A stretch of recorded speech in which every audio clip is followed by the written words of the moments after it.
Pagsasaka ang pangunahing hanap buhay ng mga mamamayan dito sa aming barangay. Isa rin sa paghahanap buhay ay ang pagkikita. Isa ito sa mga produktong pang-agrikultura na ikinabubuhay naming mga taga rito.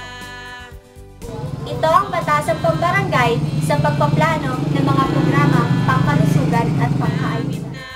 Ito ang palaruang pangpalakasan ng mga kabataan dito sa amin. Edukasyon ang mahalaga sa mga kabataan dito sa aming barangay. Kaya't halina't mag-aral sa Malayong Elementary School. Ito ang Malayong River Control na tumutulong sa pagpapatubig ng mga sakahan dito sa amin.